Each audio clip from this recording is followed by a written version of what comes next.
ይሄ የሰው እጅ አልነካውም፣ አልተሰራም። ራሱ እግዚአብሔር አንጾ ሰርቶ ያስቀመጠው ቦታ ነው። ገና በሰው ኃይል በሰው እጅ የተነካ ነገር የለውም። እንደምትመለከቱ ነው። በዚህም አለ ዋሻ፣ በዚህም ይቀጥላል። ወደ 37 የባቱ ዋሻዎች አሉ፣ የሰባዊ መያዣዎች። እንደምትመለከቱት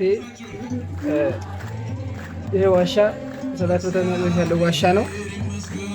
ይሄ ዋሻና ዋሻ በውስጥ ድረስ ይገናኛል። ይሄ ሴትና የወንድ መግቢያ ያለው ታላቅ ዋሻ ነው። ሌሎችም ማለት 7 ቤተ መቅደስ ዋሻ ነው። ወደዚህ ደግሞ በቀኝም በግራ ወደ 37 በአት ዋሻዎች አሉ። የሰባዊ መግቢያዎች ትልልቆች ዋሻዎች አሉ፣ ወደ 37 ዋሻ። በዚህም አለፍ ብለን ደግሞ ትልቅ ዮርዳኖስ ጸበል አለ። እሱን ደግሞ ወደፊት እናሳያቸዋለን። ይሄ ግን እንደምትመለከቱት በውስጥ የሚገናኝ ትልቅ ዋሻ ነው። ወደ ውስጥ ብዙ ተሄዶ የማያልቅ ትልቅ ዋሻ ነው። ይህን መታችሁ ከረድኤቱ ከበረከቱ ከእናታችን ከጸበለ ማርያም እንድትሳተፉ በጉልበትም በገንዘብም በሀሳብም እንድትረዱን እናሳስባለን።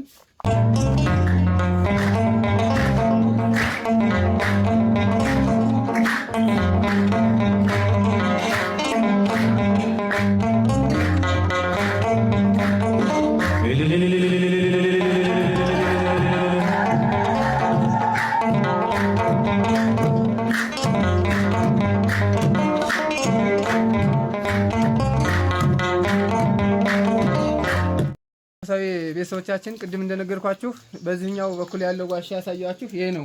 ይሄ ሁለት አፍ ነው ያለው። የሴትና የወንድ መግቢያ ዋሻ ነው። ትልቅ ዋሻ ነው።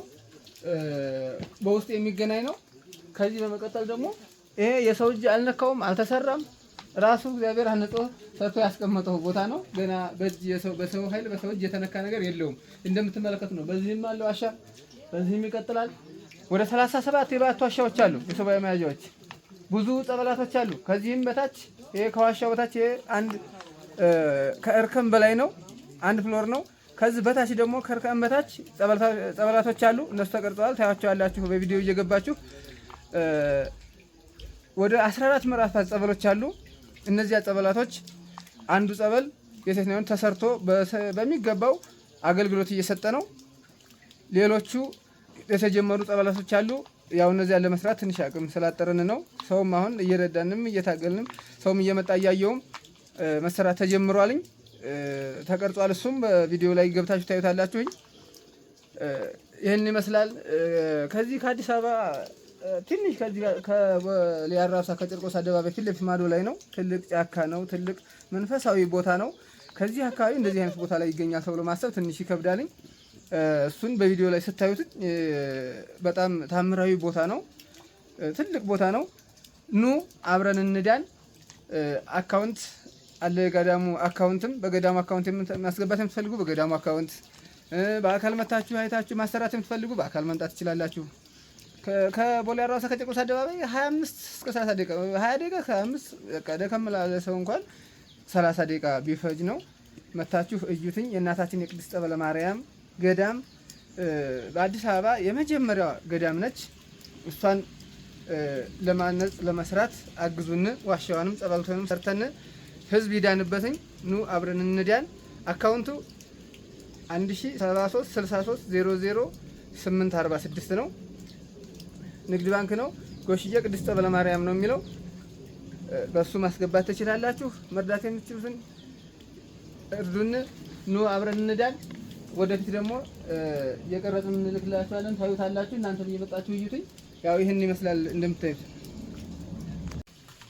ያው መንፈሳዊ ቤተሰቦቻችን ቅድም ብዙ ነገሮችን ብያለሁኝ። አሁንም በመቀጠል እናታችን ቅድስት የዘከረ ጸበለሽን የተጠመቀ ከዓይን ጥቅሻ ቀድሜ እምርልሻለሁ ብሎ ጌታችን ኢየሱስ ክርስቶስ ቃል የገባላትኝ ቅድስት ጸበለ ማርያም ናት። ይሄን ገዳም ስንጀምር አንድ መቃኞ ፈርሳብናለች። ባለመግባባት ሁኔታ የፍቃድ ችግር ነበረ። አሁን ግን ተፈቅዶ መቀረቢያው ሊሰራ ጸበል ተሰርቶ አልቆ ፍቃድ ተፈቅዶ ወረቀቱ ሁሉም ፍቃድ ተፈቅዶ ሰጥቶናልኝ። ዛሬ ወራዊ ባህሏን ህዳር 18 ቀን በቦታው ተገኝተን እያከበርን ነው። ቀጣይ ደግሞ ጥር 18 ቀን እንድናከብር ጥር 18 ቀን ዓመታዊ ረፍቷ ነው። ጥር 18 ቀን የተጋደለችበት ረፍቷ ያረፈችበት ቀን ነው። ጥር 18 ቀን በትልቁ ስለሚከበር ይህንን አባ ሚዲያን ላይክ፣ ሼር፣ ኮፕሊንግ እያደረጋችሁ ፎሎ እያደረጋችሁ ለመንፈሳዊ ቤተሰቦቻችን አስተዋውቁልን። ጥር 18 ቀን እናንተ መታችሁ ሁላችሁም የጉዞ መኪና በመገናኛ በጎሮ ይዘጋጃልኝ። በዚያ ጉዞ መኪና መታችሁ አይታችሁ ተጠምቃችሁ ተፈውሳችሁ ድናችሁ እንድትሄዱ እናሳስባለን።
ወርሃዊ መታሰቢያ በረከት ያሳሰር ጾሙን በሰላም አስፈጽሞ ለብርሃነ ልደቱ በሰላም እንዲያደርሰን እሱ ፈቃድ ይሁንልን።